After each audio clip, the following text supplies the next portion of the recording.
Okay, we now have all of our blocks made, and I'm just going to go through the labeling of that with you in a second. The one thing I want to talk to you about before we actually start the assembly of our quilt is what I call sliver trimming my blocks. So when we're doing piecing like this with half square triangles, anything with angles, it's very difficult to get them nice and square. So before I'm going to go ahead and add all my pieces together, I'm going to make sure that these blocks are all 9.5-inch blocks, and that's what all of these blocks should be. I have trimmed my stack already, except for the last 2 blocks that I have here. So what you're going to do is just take your ruler. Your 2 ones should be at the top right hand corner of your ruler, and your 9.5-inch, in a perfect world, your 9.5-inch by 9.5-inch line should be down in the bottom left, and you should be perfectly square. If you're not, we're just going to make sure that if we're bigger than 9.5, we want to just trim that slightly. So I'm just a little bit off down at the bottom here and at the top. And if you're really quite a bit bigger than your 9.5, you have to be careful how you're trimming this, because you don't want to take 1/4 of an inch off of one side and none off the other side. And what you're watching for is the points in your triangles or your half square triangles. They should be about 1/2 of an inch away from the outside of your square. So make sure that you're giving yourself that room so your points stay floating and don't end up into your seam line. So when you're trimming, you shouldn't be trimming off a whole pile. So I'm just going to go ahead and trim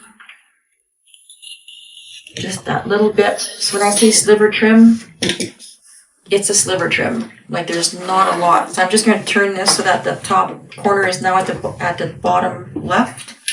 And I'm going to do the same thing here. So now the bottom should be right on the 9.5.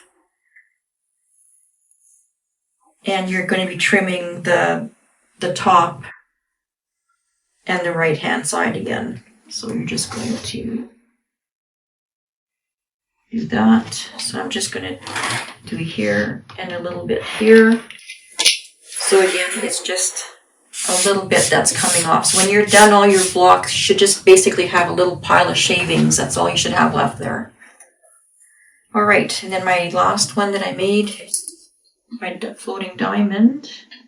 So again, my 9.5 corner is down bottom left. So it should be half, should be all the way around, and this one is pretty straight. Just need to sliver off a little bit here.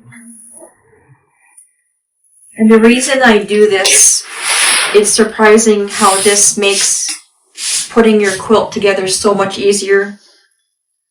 Everything lines up so much nicer if your blocks are the size that they're supposed to be. It takes a little bit of time, but I think it's worth the effort. A lot less headaches as you're going from here on. So again, I'm just going to be trimming it off the top. So that's what I've got from those 2 blocks, and now my blocks look nice and square. So the next step, and because I wasn't doing all the blocks on video, I wasn't labeling them with you as I was going, so I'm going to do that right now with you. So if you go back to your pattern on page 7, we have the first block that we made was the floating shoe fly. So as you're making those blocks, you can see that there's a little letter and a number in the top left-hand corner of that block. That's a label for your block. So your purple shoe fly should have L1 on it. The orange should have C2. The gray should have M2. And your green should have F1. Okay, then page 8, you have your floating checkered shoe fly, which is this one here. So your purple should be labeled L2. The teal should be E2. orange should be H3, and the red should be P5. Then we have the spinning Ohio. So again, your purple one should be labeled A2, the orange should be O1, gray should be N1, and red should be P4. Then on page 9, we have the Greek square. So purple should be B2, gray should be M3, red should be P3, and the blue should be R1. Then we have the diamond Greek square. So your teal should be D3, orange should be P1, the blue should be Q2, and the green should be G2. Then on page 10, we have the diamond shoe fly. So your purple should be O4, orange is O2, the gray is M1, and the green is G3.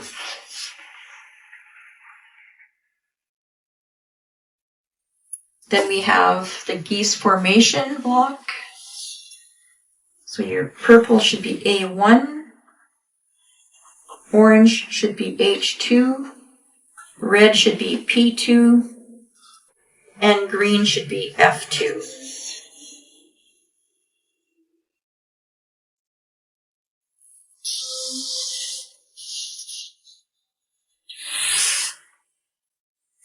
Then on page 11, we have the floating diamond star. So your purple should be O5, teal should be E3, orange should be I2, and your blue should be Q1. And last block is the diamond 4-patch. So your purple should be B1, teal is D2, orange is K2, and blue is R2. Okay, so now the next step is to, if you flip over to your page 12, is we're going to group all of our blocks by letters. So we're going to put all of our A's together, all of our B's together, etc., all the way down to R. So I'm just going to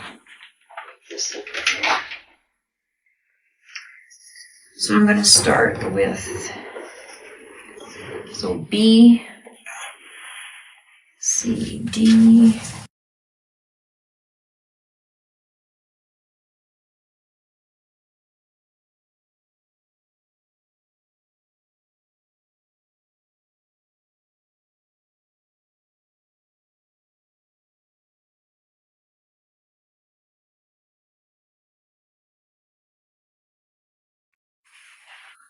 okay, so I have all my blocks sorted out right now. So now I'm going to go into my background bag and pull out my background pieces. Just leave your binding in your bag. And these ones all have labels on them as well, so we're just going to put those in their proper piles as well. So J goes down here.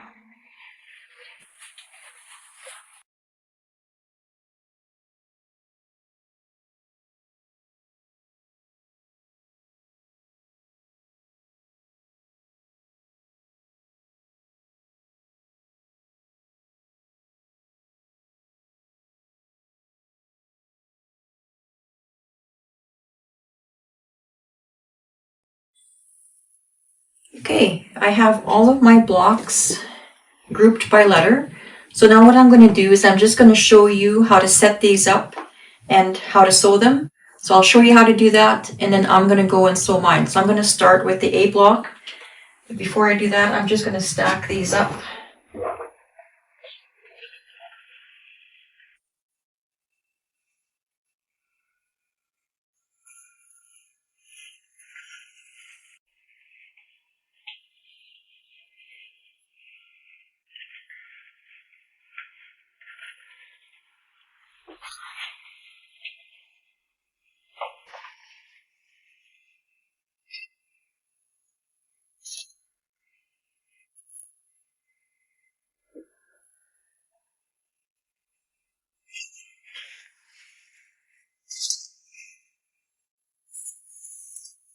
All right, so we're going to start with our A grouping. And again, I'm just working off of page 12 here. So you're just going to do exactly what is on the diagram. So we're going to take our A1 and you're going to sew that to A2 and you're going to sew that grouping to A3. So you're just, now that we have them all in a letter pile, you're going to just sew them in numerical order. So A1 to A2 to A3. So you're going to go ahead and sew that one. Then we'll do our B grouping. So this one has 4 pieces. So again, we're going to start with our B1, which is our 4 patch. So that's going to go to that. You're going to sew that B1 to B2 to B3. And then you'll sew all of that to B4.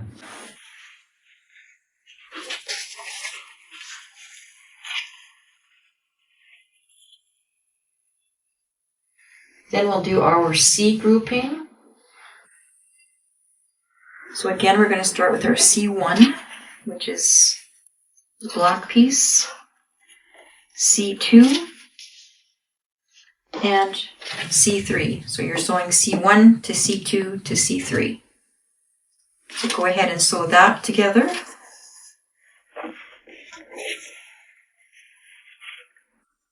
Then we're moving on to our D grouping. So again, D1 is your black piece. It's going to go up like that.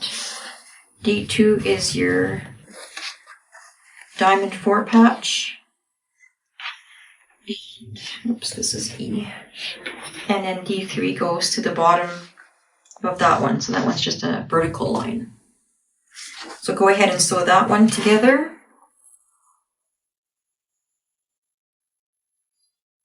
Then we'll bring down our E grouping. So E1 is going to get sewn to E2.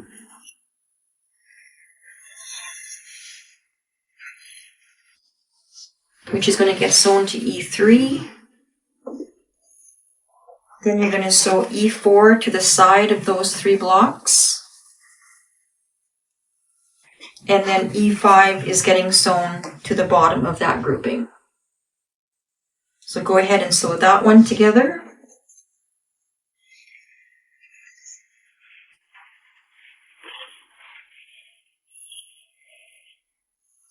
Then we have our F. So F1 gets sewn to F2. And that gets sewn to F3. So again, just a vertical line, just like that.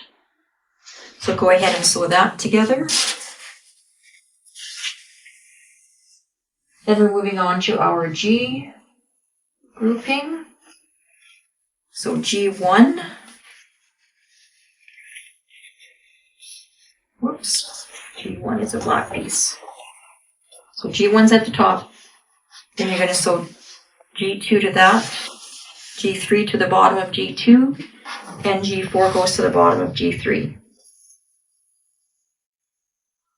Then we're moving on to our H. So H1 gets sewn to H2, and that gets sewn to H3. So go ahead and sew that together.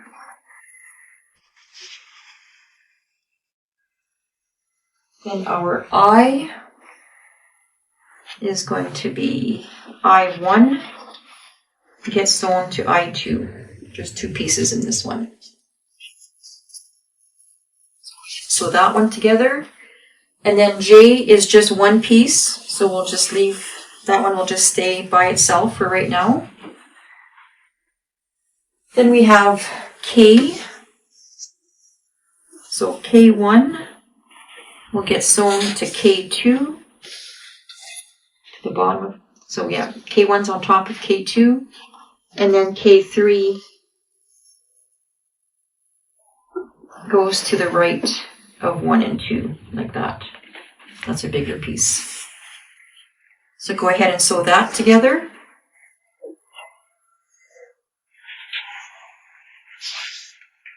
Then we have our L. So L1. So L2 to the bottom of L1. L3 gets sewn to the right of 1 and 2. And L4 is getting sewn to the top of that whole group. Like that. So go ahead and sew that together.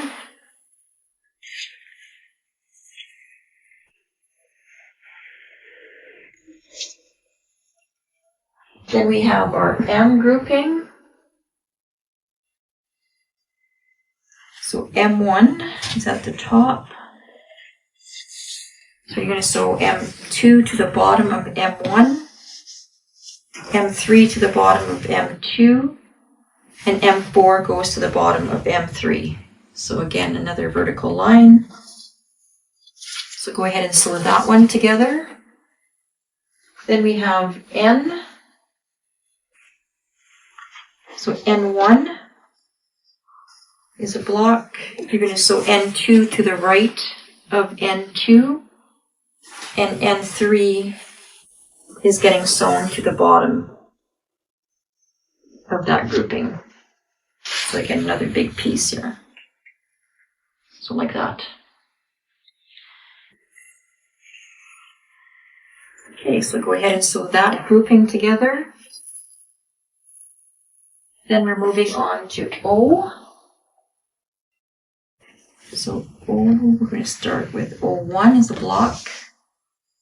So you're going to sew O2 to the right of O1, O3 to the right of O2,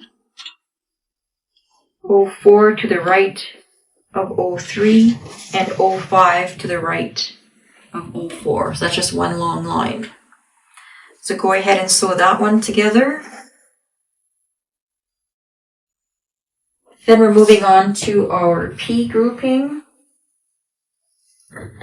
So this one's going to be a long line as well. So we have P1. So P2 goes to the right of P1. P3 is to the right of P2. P4 to the right of P3, and P5 to the right of P4. So go ahead and sew that together.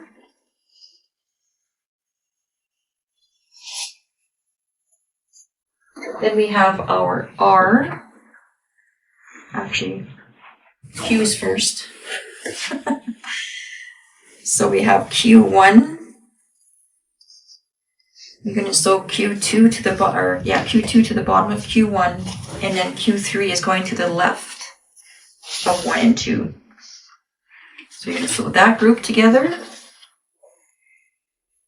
And our last grouping is our R, and that is going to be R1 and R2. So R2 gets sewn to the bottom of R1.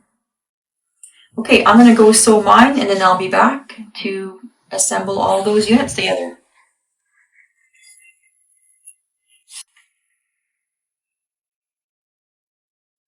Hey everybody, we're back. We have all of our letter blocks built. So now the next step is to sew all those blocks together. So we were just sewing in numerical order, example A1 to A2 to A3. Now we're going to sew in alphabetical order. So we're going to do the first section of the quilt. So we're going to start with the A block. Just going to go like that and make sure you put it right side up. So your A1 should be at the top. Then we're going to put our B block. So you're going to sew A and B together.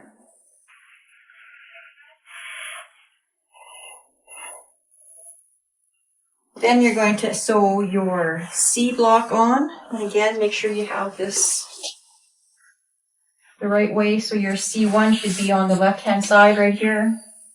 And your C3 should be right here. All right, so you're going to sew that together. Then we're going to put our D block on. And again, D1 is at the top. You're going to sew that section on next. Then we're going to sew on E. So E is going to go here.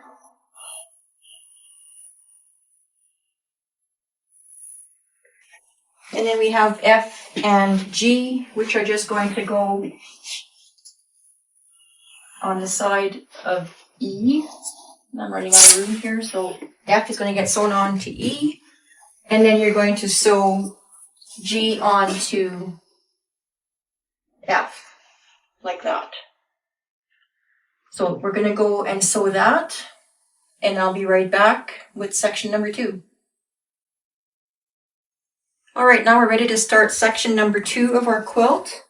So we're going to start with section letter H. And again, your H1 is on the left-hand side.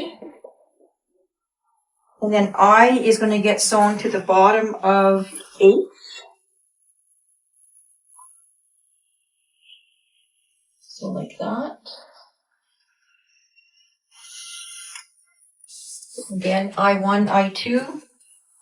Then J was the single piece by itself. It's going to go to the side of H and I. Then we're going to have K, which is going to get sewn to the bottom of HIJ. So like that. So again, make sure this is sitting properly. So your big section K3 should be on the right-hand side. Then we have L. And this one goes like this. So your L4 this time is at the top.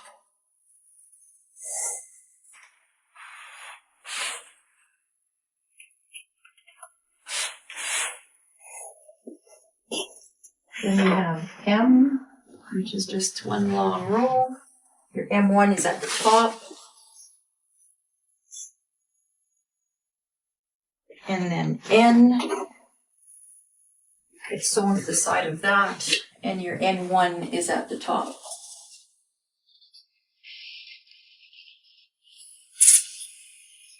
Like that. So that's going to be section number 2. So again, we're going to go sew that, and we'll be back with section number 3. All right, we're back with the third section of our quilt. So again, we're going to start with our O section. So make sure your O1 is on the left-hand side, your O5 is on the left. Then we're going to sew that to section P, which goes on the bottom. So again, your P1 is on the left, and your P5 is on the right.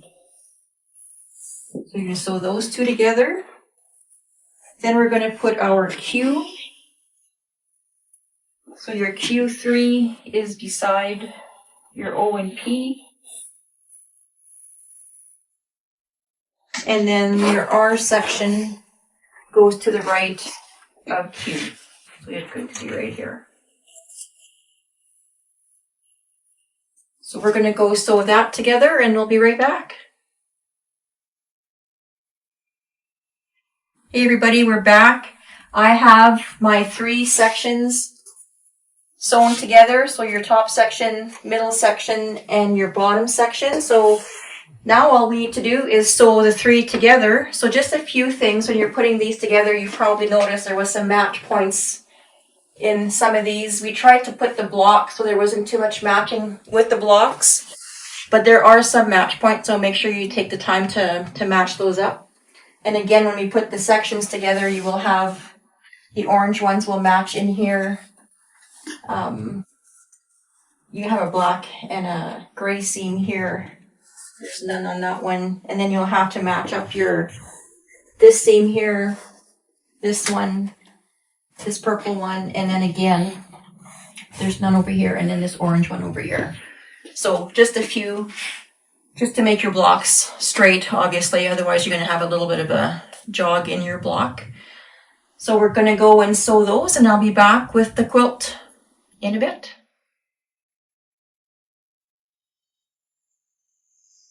Hi everyone, we are back. We have finished our quilt. So if you've gotten to this point, congrats. Pat yourself on the back. It's been a journey. We've had a lot of fun building these blocks, and I'm super excited the fact that none of my points are clipped off. That really excites me. You have no idea.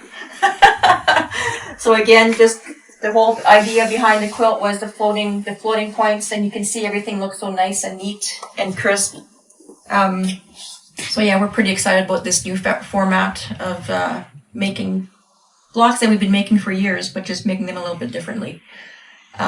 So again, thank you for joining us for a class. We have more on Vimeo if you want to check out what else we've got on that platform. We've got 3 or 4 different classes now up there waiting, and we'll have a lot more coming. Just a couple things before I leave you. People always say, well, can you put a border on a quilt like this? You most definitely can. What I would do is I would just frame with your background fabric and then go to another color, just so that your blocks are all floating. So yeah, you can definitely make the quilt bigger if you want to.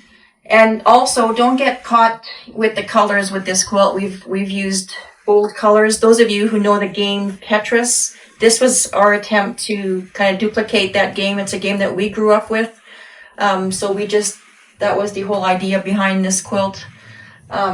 We've also mocked it up in different fabrics, and one of the things that you will be seeing coming out is the background fabric with a print, and then a darker tone-on-tone in where the dark is right now in the quilt. So definitely you can use different colors. You don't have to stick to this format. Definitely, it's, again, just use your imagination, think outside the box.